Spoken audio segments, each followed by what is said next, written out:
બિસ્મિલ્લાહિર્રહમાનિર્રહીમ. અસ્લામુ અલૈકુમ. હું પેદાઈશી અંધી હતી, એક સુંદર છોકરી. અમારા ઘરનો ડ્રાઈવર મને દરરોજ શાળાએ છોડીને આવતો હતો. એક દિવસ ડ્રાઈવરની રજા હતી, તેથી અબ્બા મને શાળાએ છોડવા ગયા. જ્યારે અબ્બાએ કહ્યું કે બેટી શાળા ઊભા થઈ ગયા, કારણ કે ડ્રાઈવર જ્યારે મને છોડવા આવતો ત્યારે લગભગ 1 કલાક લાગતો હતો. આજે તો માત્ર 20 મિનિટમાં જ શાળા પહોંચી ગયા હતા. મને ડ્રાઈવર પર શંકા થઈ ગઈ, કારણ કે તે રોજ રસ્તામાં મને બિસ્કિટ ખવડાવતો હતો. બીજા દિવસે ડ્રાઈવર મને શાળાએ છોડવા ગયો. મેં બિસ્કિટ ખાધું નહીં. માત્ર 5 મિનિટ જ થયા હતા કે તેણે ગાડી રોકી દીધી અને ઝડપથી દરજો બંધ કરી દીધો, જાણે કે તેને ઉતાવળ હોય. આજે અમ્મીએ ડરથી નાસ્તો બનાવ્યો હતો, જેના કારણે મને ડર લાગી ગયો હતો. અને ડ્રાઈવર પણ ગાડી ઝડપથી ચલાવી રહ્યો હતો. થોડી વાર પછી ડ્રાઈવરે ગાડીનો દરવાજો ખોલ્યો હતો અને મને અજીબ અંદાજમાં કહ્યું, બિસ્કિટ લો, આજે સારી જગ્યાએથી લાવ્યો છું. જુઓ, આ ઘણા સ્વાદિષ્ટ છે. મને ગભરાહટ થવા લાગી. મને ખબર નહોતી કે તે બિસ્કિટમાં શું હતું. જ્યારે મેં ખાધું ત્યારે મને ચક્કર આવવા લાગતા હતા. ડ્રાઈવર મને દબાણ કરવા લાગ્યો કે બસ એક બિસ્કિટ ખાઈ લો, આ ઘણું સ્વાદિષ્ટ છે. પણ મારું હૃદય ન માન્યું. મારું મન કરતું હતું કે હું ગાડીમાંથી ઉતરી જાઉં અને મોટેથી બૂમ પાડું. પણ મારી પાસે કોઈ પુરાવો નહોતો કે ડ્રાઈવર કંઈક ખોટું કરી રહ્યો છે કે નહીં. ડ્રાઈવર મને ખાવા માટે ખૂબ જ દબાણ કરી રહ્યો હતો, પણ મેં બિસ્કિટ ખાધું નહીં. ઘરે આવીને અમ્મીને કાંઈ કહ્યા વગર હું મારા રૂમમાં ગઈ અને સૂઈ ગઈ. સાંજે જ્યારે મારી આંખો ખુલી ત્યારે હું ઘણી હળવી અને આરામદાયક અનુભવી રહી હતી. સામાન્ય રીતે બિસ્કિટ ખાધા પછી મને આવું લાગતું નહોતું. મારો આખો દિવસ શાંતિથી વીત્યો હતો, પણ આજે જ્યારે હું સૂઈને ઉઠી ત્યારે ઘણી હળવી અનુભવી રહી હતી. મને લાગ્યું કે આ બધું ત્યારે ઘણી હળવી લાગતી હતી. મને લાગ્યું છે ડ્રાઈવરે કલાક અને 15 મિનિટ લાગ્યા. તેના દિવસે ડ્રાઈવરે મને છોડવામાં 1 કલાક અને 15 મિનિટ લાગ્યો. હું તેની રાહ જોતી જોતી ત્યાંથી નીકળીને પોતે જ ચાલવા લાગી. અચાનક કોઈએ મને પકડીને ગાડીમાં બેસાડી દીધી. અવાજથી મને લાગ્યું કે તે મારો ડ્રાઈવર જ હતો, જે મને દબાણથી બિસ્કિટ ખવડાવી રહ્યો હતો. આજે એકની જગ્યાએ 2 બિસ્કિટ ખવડાવી રહ્યો હતો. મેં બૂમ પાડવી જોઈતી હતી, પણ તેણે મારા મોં પર હાથ મૂકી દીધો અને મને દબાણથી બિસ્કિટ ખવડાવી દીધું. મને ખબર નથી કે તે પછી મારી સાથે શું થયું. જ્યારે આંખો ખુલી ત્યારે અમ્મીએ કહ્યું કે ડ્રાઈવર તને ઘરે લઈ આવ્યો હતો. તું ગરમીના કારણે બેભાન થઈ ગઈ હતી. મને સમજાયું નહીં કે મારી સાથે શું થયું હતું. મારા મનમાં જે ચાલી રહ્યું હતું તે બધું એવું જ હતું. શું ડ્રાઈવરે મારી સાથે કંઈક કર્યું હતું? મેં આ વાતમાં અમ્મીને કાંઈ કહ્યું નહીં, એ પણ નહીં કે ડ્રાઈવરે મને દબાણથી બિસ્કિટ ખવડાવવાનો પ્રયાસ કર્યો હતો. કારણ કે હોશમાં આવ્યા પછી મને પોતાને પણ યાદ નહોતું કે મારી સાથે શું થયું હતું. આગલી સવારે મેં બહેનનું બહાનું કરીને શાળાની રજા લઈ લીધી, કારણ કે હું તે બધું ફનું કરીને શાળાની માંગતી નહોતી.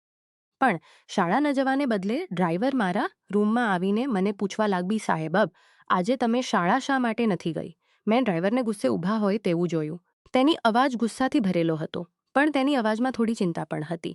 મેં તેને કાંઈ કહ્યું નહીં અને ચૂપ રહી. પછી તે કહેવા લાગ્યો, બેબી સાહેબ, હું તમારા માટે એક બિસ્કિટ લાવ્યો છું. મેં તેની તરફ શંકાથી જોવા લાગી અને મનમાં યોજના બનાવતી હતી.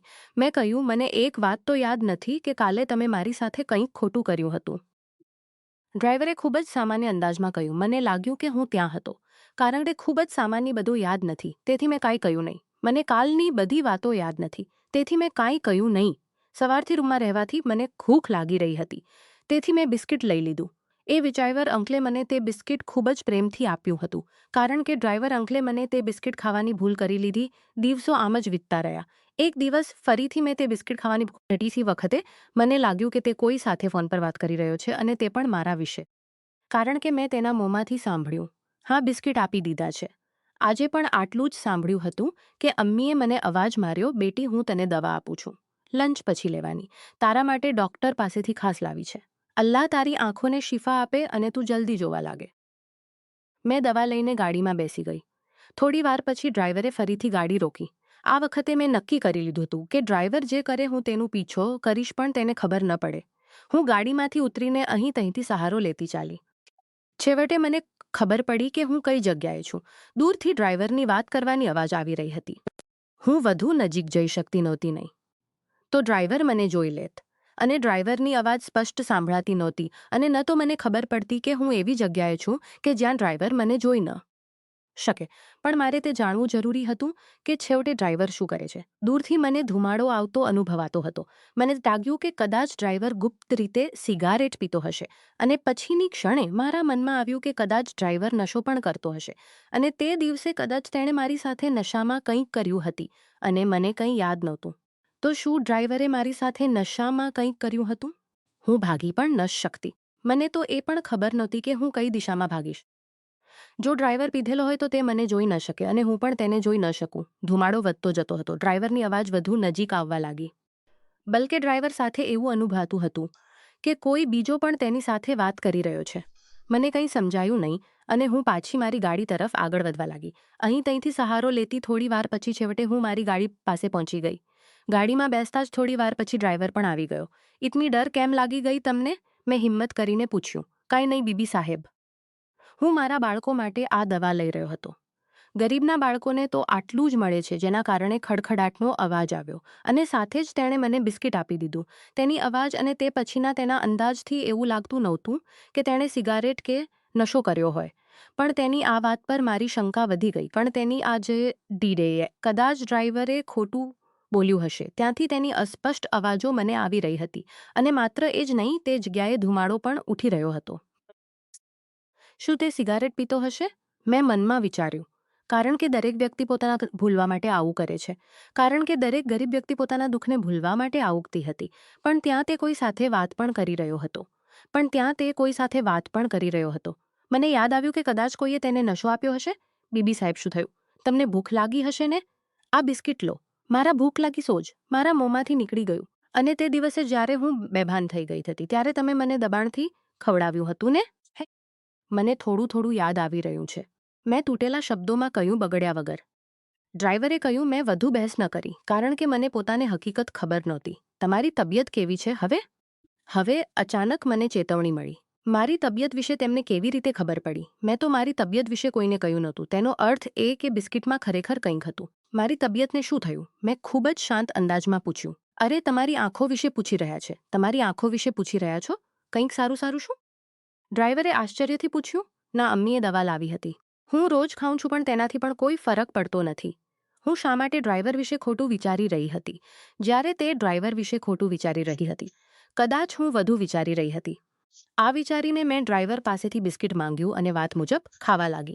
અને અમારે થોડો સમય રાહ જોવી પડી, કારણ કે હવે અમારે રાહ જોવાની હતી. પછી હું માથું ચકરાવા લાગ્યું હતી અને મારી હાલત ખરાબ થવા લાગી. મારી હાલત જોઈને ડ્રાઈવરને ઘણું થયું, કારણ કે આ પહેલાં ક્યારેય ડ્રાઈવરે મારી આવી હાલત જોઈ નહોતી. ડ્રાઈવર પરેશાન થઈ ગયો. તે પછી આજ સુધી ડ્રાઈવરે મને છોડ્યો નહીં. બદલે અબ્બા મને લેવા અને છોડવા જવા લાગ્યા. અબ્બાએ કહ્યું, "તેની તબિયત ઠીક નથી, તેથી હું તને છોડું છું." કેટલાક દિવસો વીત્યા પછી જ્યારે ડ્રાઈવર મને છોડવા ગયો, ત્યારે હું 20 મિનિટમાં પહોંચી ગઈ. મને આશ્ચર્ય થયું, આજે આવું કેવી રીતે થયું? આ પહેલી વખત હતી કે ડ્રાઈવરે મને બિસ્કિટ પણ ન આપ્યું. આવું એક અઠવાડિયું સુધી ચાલ્યું. છેવટે મેં પૂછી લીધું, "અંકલ, હવે તમે મને 20 મિનિટમાં કેવી રીતે છોડી દો છો અને મને બિસ્કિટ પણ નથી પૂછતા?" ત્યારે ડ્રાઈવરે બહાનું કર્યું. "બેટી, મને કોઈ જરૂરી કામે જવું પડ્યું હતું. તમારા અબ્બાએ કહ્યું હતું. તેથી હું તમને શાળાએ જલ્દીથી પહોંચાડી છું. અને બિસ્કિટ લેવાનો પણ નથી મળતો." મને ડ્રાઈવરની આ વાતથી કોઈ સંતોષ થયો નહીં. તેથી હવે મેં નક્કી કોઈ સંતો લઈને જઈશ, તે પણ છુપી રીતે, જેથી મને વાતની ખબર પડી શકે. આગલા કેટલાક દિવસોમાં હું મારી મિત્રને છુપી રીતે ગાડીના ડિક્કીમાં બેસાડતી હતી, જેથી ડ્રાઈવરને એટલો સમય કેમ લાગે છે તે જાણી શકાય, અને શું ખરેખર ગાડી રોકે છે અને શું ખરેખર કંઈક ખોટું કરે છે. આ બધા સવાલોના જવાબ માટે મેં મારી મિત્રને લઈને જઈ પણ કોઈ ફાયદો થયો નહીં. ન તો ડ્રાઈવરને છોડવામાં સમય લાગતો હતો અને શંકા થઈ કે કદાચ ડ્રાઈવરને ખબર પડી ગઈ હશે. હું મિત્રને ગાડીમાં છુપાવીને આમ એક અઠવાડિયું વીતી ગયું. પણ આ એક અઠવાડિયામાં મને મારી તબિયતમાં ફરક સમજાયો. ન તો મારું માથું ચકરાતું હતું કે ન તો દુખતું હતું, બલકે હું તાજી અનુભવી રહી હતી. શું આ બધું એટલા માટે કે હું બિસ્કિટ નથી ખાતી? ઘણા સવાલો હતા. અને હવે મને આ બધાના જવાબ જોઈતી હતી. કારણ કે અઠવાડિયાની શાળામાંથી રજા લીધી હતી. કારણ કે ઘરે મારી મોટી બહેનથી લગ્ન હતા. તેમાં બધા મહેમાનોને બોલાવ્યા હતા. સાથે જ ઘરમાં હાજર રહેલા બાવરચી અબ્બાની સેવા કરનારા ખાસ નોકર. કારણ કે આ બધા પણ અમારા ઘરનો જ ભાગ હતા. લગ્નની તૈયારીઓ શરૂ થઈ ત્યારે ઉપરના માળ પર શોર અને ગમગીની અવાજો આવી રહ્યા હતા. અમે બધા ઉપર ગયા જ્યાં તેજ અવાજો આવી રહ્યો જ હતા. કદાચ ડ્રાઈવર કોઈ સાથે લડી રહ્યો હતો. ડ્રાઈવરની અવાજથી લાગતું હતું કે કોઈને મારી નાખવાનો ડર હોય. બધાએ ડ્રાઈવરને પૂછવા લાગ્યા કે છેવટે કારણ શું છે. એટલામાં જોરદાર થપ્પડનો અવાજ આવ્યો. પણ આ થપ્પડ કોને પડી હતી? હવે અબ્બાની ચીસોનો અવાજ આવ્યો. તું કોણ છે જે મારા ખાસ મહેમાનો સાથે લડે છે? તને જીવનભર મેં બાળકોની જેમ પાળ્યો છે. તારા બાળકોને મેં પાળ્યા છે અને તું એહસાન ફરામોશ આજે મારા ઘરે બોલાવેલા મહેમાનો સાથે જ લડી રહ્યો છે, તે પણ ગરદન પકડીને. મને સમજાઈ ગયું કે અબ્બા ડ્રાઈવરને જ દાંટી રહ્યા હતા. પણ ડ્રાઈવર કોની સાથે લડી રહ્યો હતો? મારી આંખોથી અંધારું હતું. હું કંઈ જોઈ શકતી નહોતી. આપ આને નથી જાણતા સાહેબ. આ ખૂબ જ ખરાબ ઇન્સાન છે. હું આપને સત્ય કેવી રીતે કહું? મારી હિંમત નથી થતી. ડ્રાઈવરે કહ્યું. મારી હિંમત નથી થતી. ડ્રાઈવરે કહ્યું. ત્યારે અબ્બાએ ગુસ્સો તને અહીંથી કાઢી મૂકીશ. તું જાણે છે કે તે આવું થયું તો તને અહીંથી કાઢી મૂકીશ. શબ્બીર સાહેબ પર, મારા ખાસ મહેમાન પર. તને ખબર છે કે તેમના ભાઈએ અમને આ ઘર ડીલમાં આપ્યું હતું. અમારી ખૂબ મોટી પ્રોપર્ટીનું નુકસાન થયું હતું. શબ્બીર સાહેબના ભાઈએ પોતાનમાં સલાહ કર્યા વગર આટલો મોટો નિર્ણય લીધો હતો. પણ તું ગરીબ, આ વાત તને ક્યાંથી ખબર હોય? પણ અબ્બાના મોંમાંથી પહેલાં નીકળી હતી. કદાચ એટલા માટે કે શબ્બીર અંકલના ભાઈ જમીર અંકલનો અમારા પર ખૂબ મોટો અહેસાન હતો. ના સાહેબજી, આ એટલા સારા નથી જેટલા તમે સમજી રહ્યા છો. આ ખોટા ઇન્સાન છે. રોજબુલ શાહના મજાર પર જાળીપીર બનીને બેસે છે. ઓહ, તને કોણે કહ્યું? તને કામની વાતો અમે ક્યાં આપી છે કે તને ખબર હોય? અબ્બાએ તંગ અંદાજમાં કહ્યું. સાહેબજી, જો હું આપને એક સત્ય કહું તો તમને ગુસ્સો તો નહીં આવે. ડ્રાઈવરની અવાજમાં થોડો ડર લાગતો હતો. તારી પાસે હવે બીજું શું કહેવાનું બાકી છે? તું શું બોલે છે? હવે બોલ. અબ્બા ગુસ્સાથી પીળા પડી રહ્યા હતા. તેમની અવાજમાં લાગતું હતું કે અબ્બા જેટલો ગુસ્સો કરી રહ્યા હતા તેટલા લાલ થઈ ગયા હશે. અસલમાં બીબી સાહેબ. Biscuit biscuit. ડ્રાઈવરની જીભ લડખડાઈ રહી હતી. બિસ્કિટનું નામ સાંભળતા મારા રોંગટા ઊભા થઈ ગયા. દૂર રહો અને હવે એક શબ્દ પણ ન કહેશો. ડરના કારણે હવે શું ખાશો? જે નાટક થવાનું હતું તે થઈ ગયા. એવું લાગતું આવ્યું. તે સમયે રોકો જૈન બાબા, બિસ્કિટ શું કહેશો? શું બિસ્કિટ? મેં તરત જ કહ્યું. તે બીબી સાહેબને જે તમે બિસ્કિટ ખવડાવતા હતા તે જ તે મને આપતો હતો. અને જે કારણથી હું મોડો છોડતો હતો તે પણ આ જ હતું. હું ગાડી રોકીને આ જાડી બાબા પાસે જતો હતો. બધા ચૂપચાપ ડ્રાઈવરની વાત સાંભળી રહ્યા હતા. શું બકવાસ કરી રહ્યો છે તું? તને આ સારો ઇન્સાન સારો નથી લાગતો કે પોતાની સફાઈ આપવા માટે તેને બાબા બનાવી દીધો? અબ્બાના ગુસ્સામાં વધારો થયો. ના, તમે એકવાર મારી સાંભળો સાહેબ, ડ્રાઈવરે ઝડપથી કહ્યું. હું પણ સાહેબના ઈલાજ માટે આ બાબા પાસે જતો હતો. આ બિસ્કિટ પર તો કોઈને ખબર નથી કે તે શું વાંચીને આપતો હતો અને કહેતો હતો કે આ વખતે અથવા અને કહેતો હતો કે આ વાત ઘરવાળાઓને ન કહેજો નહીં તો છોકરીની જાન જોખમમાં મુકાશે. તે આ અમલ મને રોજ કરાવતો હતો. અને એક દિવસ જ્યારે બીબી સાહેબે બિસ્કિટ નથી ખાધું ત્યારે આ જાડી બાબાએ મને કહ્યું કે આજે 2 બિસ્કિટ ખવડાવ અને ન ખાય તો દબાણથી મોંમાં નાખ નહીં તો તારી બીબીની આંખ ક્યારેય ઠીક નહીં થાય. પણ તે દિવસે 2 બિસ્કિટ ખવડાવવાથી બીબી સાહેબની તબિયત ખરાબ થઈ ગઈ. મને લાગ્યું કે એવું જ થયું હશે. પણ કેટલાક દિવસ પહેલાં ગાડી ખરાબ થઈ જવાના કારણે બીબી સાહેબને રાહ જોવી પડી. ત્યારે મેં બીબી સાહેબની તે હાલત ફરીથી સારી થતી જોઈ તો મને કંઈક ગડબડ લાગી. આગલા વર્ષે હું તે બાબા પાસે બીબી સાહેબને શાળાએ છોડીને ગયો. મને પહોંચીને કેટલાક લોકો એકબીજા સાથે વાત કરી રહ્યા હતા. ન્યા તમને ખબર છે, અહીં એક બાબા છે જે બિસ્કિટ પર દમ કરે છે. તે ક્યાં છે? બધાએ મારી તરફ જોઈને હસવા લાગ્યા. કયો બાબા? અમે તો અહીં કોઈને જોયો નથી જે દમ કરે. જે કરે છે તે અંદર કરે છે. મને સમજાયું નહીં કે હું શું કરું. તે દિવસથી મેં ન તો બીબી સાહેબને બિસ્કિટ આપ્યું અને ન તો ડરથી છોડ્યો. અને આજે મને તે અહીં નજરે આવ્યો તો મેં ઓળખી લીધો કે આ તે જ બાબા છે. કોઈને પણ ડ્રાઈવરની આ વાત પર વિશ્વાસ નહોતો થતો પણ મને આ બધું સાચું લાગ્યું. અમે એક દિવસ ડ્રાઈવરનું પીછો કરી રહ્યા હતા ત્યારે મને ધુમાડો અનુભવાયો હતો અને તે કોઈ સાથે વાત પણ કરી રહ્યો હતો. પણ કોની સાથે વાત કરી રહ્યો હતો તે હું જોઈ શકતી નહોતી. મને ખબર નહોતી પડતી. અને સાચે જ આ બિસ્કિટથી ચક્કર આવતા હતા. જુઓ સાહેબ, હું સત્ય કહી રહ્યો હતો. અચાનક કોઈ મારી નજીક આવ્યું. કોઈએ મને કસીને પકડી લીધું અને કહ્યું, હલવો નહીં તો હું તારી દીકરીને મારી નાખીશ. આ અવાજ શબ્બીર અંકલનો હતો જેમણે કદાચ મારા માથા પર બંદૂક રાખી હતી. ઘરના બધા સભ્યો ડરથી કાંપી ગયા. સમજાયું નહીં કે છેવટે શું થઈ રહ્યું છે. હવે જે અવાજ આવી રહ્યો હતો તે માત્ર શબ્બીર અંકલનો જ હતો. હા, હું તે હતો જે તારું નુકસાન ઈચ્છતો હતો. શા માટે ન કરું? તારા કારણે મારા ભાઈએ અમને પૂછ્યા વગર આટલું મોટું ઘર આપી દીધું. આ ઘર મારું હતું. હું તે અહીં રાખવા માંગતો હતો અને તે ખૂબ જ હોશિયારીથી આ ઘર લઈ લીધું. અને પછી તને શું મળ્યું?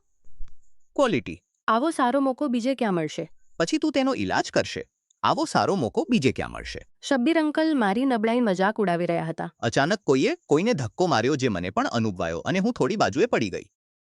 બીબી સાહેબની વાતમાં એક શબ્દ પણ નહીં. આ અવાજ ડ્રાઈવરનો હતો. પણ સાથે જ મોટેથી કોઈના નીચે પડવાનો અવાજ આવ્યો. રડતી અમ્મી બહેન અને ભાઈ મને વળગી ગયા અને નીચે સીડીઓ પર ભાગવાનો અવાજ આવ્યો. શું થયું અમ્મી? બેટા, ડ્રાઈવરે શબ્બીર અંકલને નીચે ધક્કો મારી દીધો હતો અને હવે શબ્બીર અંકલને નીચે ધક્કો મારી દીધો હતો. એટલામાં પોલીસને પણ ફોન કરી દીધો હતો. થોડી વાર પછી પોલીસ શબ્બીર અંકલને લઈ ગઈ. હવે માત્ર દોડવાના અવાજો સાંભળાઈ રહ્યા હતા. આ વખતે અબ્બાના પણ દોડવાના અવાજ આવ્યા. મને માફ કરજે બેટા, મેં તને ખૂબ જ ખોટું સમજ્યો. તને થપ્પડ મારી ગરીબીના તાણા માર્યા. અબ્બાએ ભીના અવાજમાં કહ્યું. મને લાગ્યું કે છતાં મારી દીકરીની આટલી મદદ કરી. કારણ કે કદાચ મારે પણ માફી માંગવી જોઈએ. કારણ કે મેં પણ ન જાણીને ઘણું વિચારી લીધું હતું. અંકલ, મને પણ માફ કરજો. મેં પણ તમારા વિશે ખૂબ જ ખોટું વિચાર્યું હતું. મેં દુઃખી અંદાજમાં કહ્યું. અરે સાહેબ, બીબી, તમે બંને મને શરમાવી રહ્યા છો. જે થયું તે થયું, છોડો આ બધું. એકવાર ફરીથી બધા પોતપોતાના કામે ચાલ્યા ગયા. ડ્રાઈવર અંકલે કહ્યું, હવે હું તમને રોજ બિસ્કિટ ખવડાવવા લખું? ન તો મારા માથામાં દુખાવો થાય છે કે ન તો ભારે. અમે લોકો શા માટે કોઈને ન જાણીને તેના પર આરોપ લગાવી દઈએ છીએ? આ વિચાર્યા વગર કે સામેવાળાનો ઈરાદો પણ સારો હોઈ શકે છે. અમીરોની જેમ નહીં, જેઓ આટલી બધી વધાર પડતી છતાં એક જાયદાદ માટે કોઈની જાનની પરવા કરતા નથી. તમારી આ વાતમાં શું રાય છે? શું રાયદ માટે કોઈની ચાચું કરતો હતો?